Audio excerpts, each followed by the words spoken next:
Alhamdulillahi Rabbil Alamin.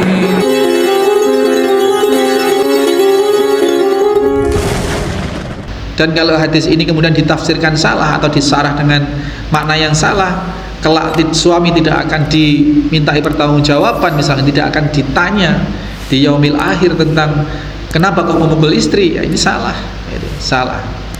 Karena memukul itu pun ada tingkatannya, ada derajatnya. Maka memukul yang disyariatkan adalah memukul yang tidak membahayakan, yakni tidak memukul wajah.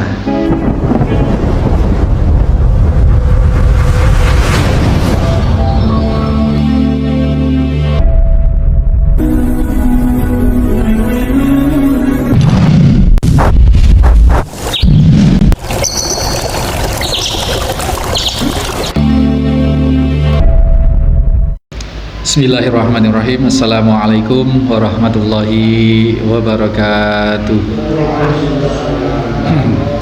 Innal hamdalillah nahmaduhu wa nasta'inuhu wa nastaghfiruh wa na'udzu billahi min sururi anfusina wa min sayyiati a'malina. May yahdihillahu fala mudhillalah wa may yudlil fala hadiyalah. Asyhadu an la ilaha illallah wahdahu la syarikalah. Asyhadu anna Muhammadan abduhu wa rasuluhu wa ba'd. Hadirin hadirat, bapak-bapak, ibu-ibu, adik-adik, anak-anakku semua, jamaah Masjid Al-Muslimun Curah Ceru Panji Situbondo serta segenap mustami dimanapun saat ini berada, rahimani wa rahimakumullah. Di satu hadis lain dinyatakan, Rasul pernah menyatakan bahwasanya kalau saja manusia boleh bersujud kepada sesama manusia, kepada yang selain Allah, maka pastilah aku perintahkan istri itu sujud kepada suami. Ini sebegitu tingginya, sebegitu pentingnya kedudukan suami di hadapan istri. Hal-hal yang mubah sekalipun, kalau atas perintah suami, maka istri derajat kemubahan suatu perkara itu menjadi wajib. Apa misalnya, Bu? Misalkan namanya masak. Misalkan masak sayur asem misalkan. Namanya masak itu kan perkara mubah. Mau masak apa aja nggak ada sunnahnya, nggak ada mubahnya, nggak ada wajibnya. Masak apa aja boleh. Yang wajib adalah memang harus memasak, itu kan.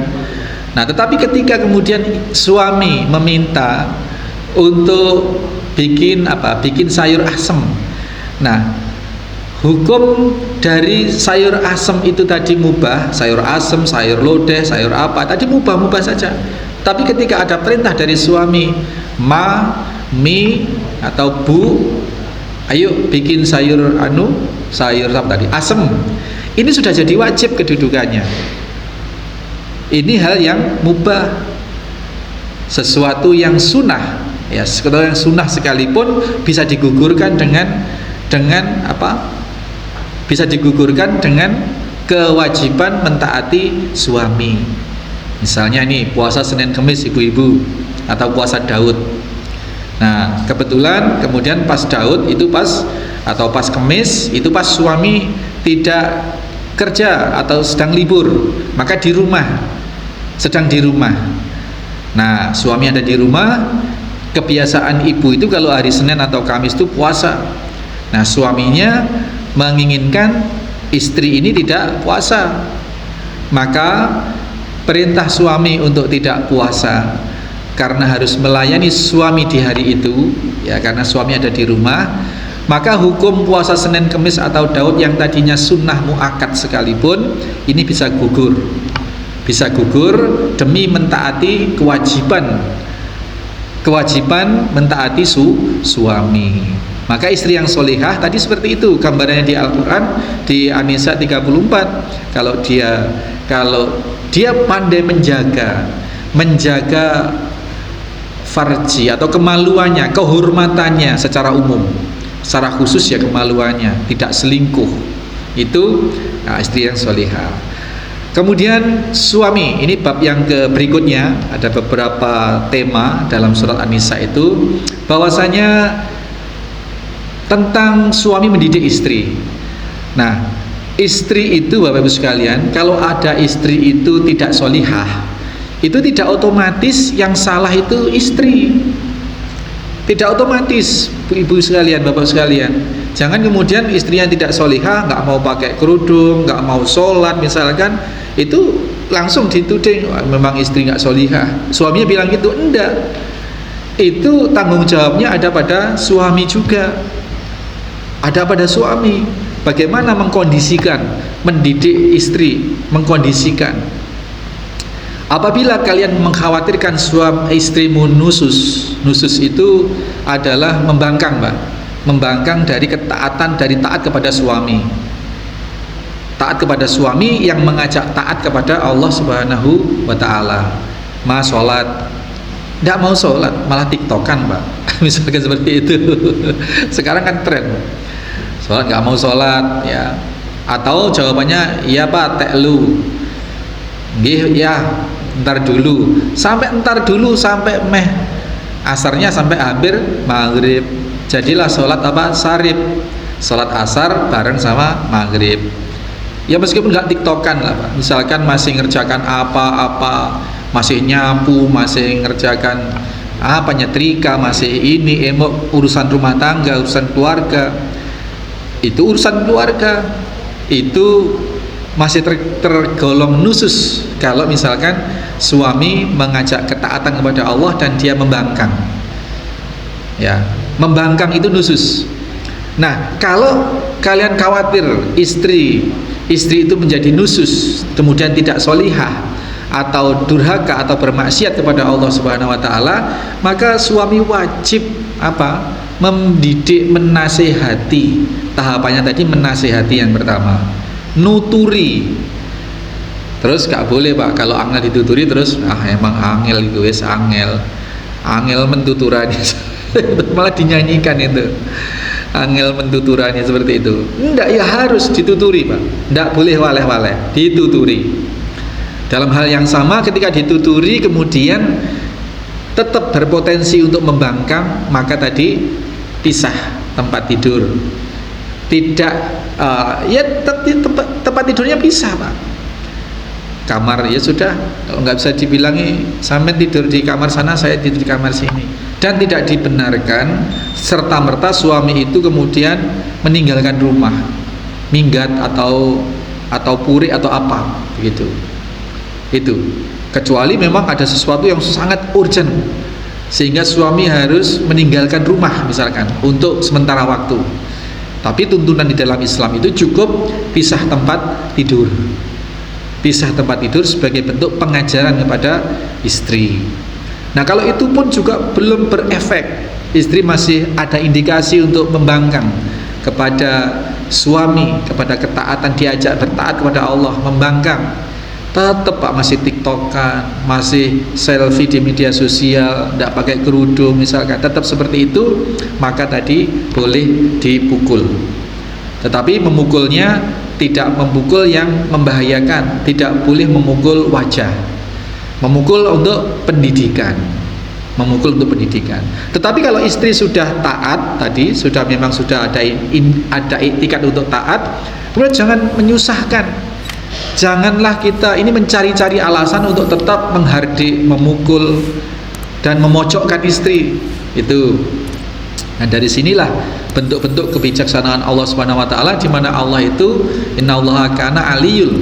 Allah Subhanahu wa taala itu adalah zat yang maha tinggi, lebih tinggi dari semua ketinggian, dan Allah yang maha besar dari atas dari segala sesuatu. Disinilah kebijaksanaan atau pendidikan Allah Subhanahu wa taala demikian detil, demikian komprehensif di dalam mengatur, memberikan tatanan-tatanan bagaimana kedudukan suami terhadap istri. Nah, maka disinyalir ada hadis yang dhaif yang menyatakan bahwasanya sampai-sampai terjadi yus'alur rajulu fima daraba ra'atahu. tidaklah ditanya suami itu apabila memukul tentang apa sebab suami itu memukul istri.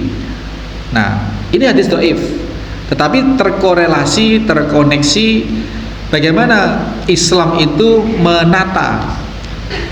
Pukul memukul tidak asal memukul. Pukul memukul tidak yang penting nggak cocok dipukul, tidak seperti itu.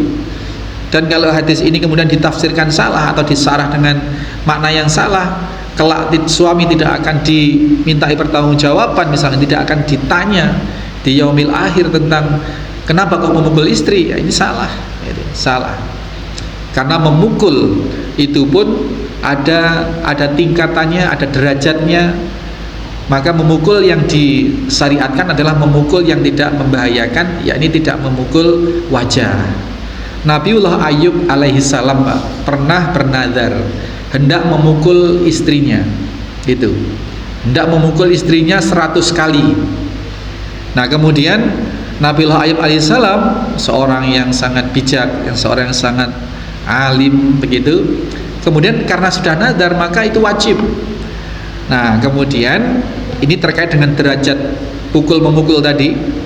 Kemudian Nabiullah Ayub alaihissalam diberikan wahyu oleh Allah untuk memenuhi apa tadi? Memenuhi nazarnya untuk memukul 100 kali tadi itu dengan apa? Dengan Nabiullah Ayub alaihissalam mencabut atau mengumpulkan 100 helai rumput. Ya mungkin kalau sekarang kayak ilalang atau apalah Pak. Itu 100. Kemudian dipegang 1 kali, dipukulkan. Mukulnya tidak keras, tapi kan sudah memukul dan sudah 100. Yang dipakai kan 100 helai. Berarti sudah 100. Maka dari sini bisa kita ambil satu faedah bahwasanya kalaupun kita ingin mentaati Allah, kalau istri nusus dibilangi tidak bisa, dipisah tempat tidur juga tidak bisa. Kalaupun harus mukul, kita juga harus memukul dengan yang sangat bijak. Yang penting mukul saja. Yang penting mukul, jangan patokannya tadi jangan membahayakan, jangan menyakiti begitu. Gimana Ustaz mukul kok nggak menyakiti? Duh Pak, jangan salah. Istri itu dengan pukulan fisik, dengan pukulan perasaan itu lebih menyakitkan pukulan perasaan. Kalau suami sudah mukul, meskipun pukulannya itu tidak keras, ini sudah menusuk hati yang sangat dalam. Istri bisa keloro-loro Pak, tahu keloro-loro Pak? Wah, aku ya apa Pak? Keloro-loro itu keronto-ronto hatinya. Wah, aku lo kecil, bapakku ora tau nggak pokok sampean saya enggak lah, misalnya seperti itu. Padahal pukulannya tidak keras itu. Itu sudah bisa menyakiti hati yang sangat, bisa menjadi satu punishment atau menjadi satu peringatan atau pembelajaran yang sangat besar bagi istri ketika suami sudah tadinya kebiasaannya suami tidak pernah mukul, tidak pernah apa, kok sampai mukul. Ini kan berarti sudah sesuatu yang sangat maka di situ bisa menimbulkan efek bagi perasaan istri, betapa dia sangat dimurkai oleh suaminya sehingga sampai pada derajat memukul. Seperti itu Bapak sekalian. Ibu-ibu, ini pasti banyak aduan ini kalau kita bahas ini. Biasanya ibu-ibu kalau sungkan langsung biasanya terus WA, terus kirim lewat apa begitu untuk mengadukan hal-hal semacam ini. Silakan ibu-ibu, tidak usah malu-malu atau mau nulis. Bapak misalkan ada sesuatu tentang ini, nggih, nggih Pak.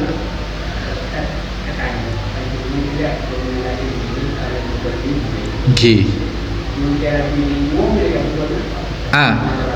Gimana Pak ini? Katanya tidak boleh mukul istri. Tapi kalau istri ngomel, kalau istri ngomong terus. Ya, suami mendidik istri jangan suka ngomel. Ketika istri masih ngomel berarti nusus. Nah, maka dinasihati yang pertama. Kemudian montak isae abele, betul Pak? Montak bisa abele, apabila nggak bisa dinasihati, tadi itu sudah pisah tempat tidur.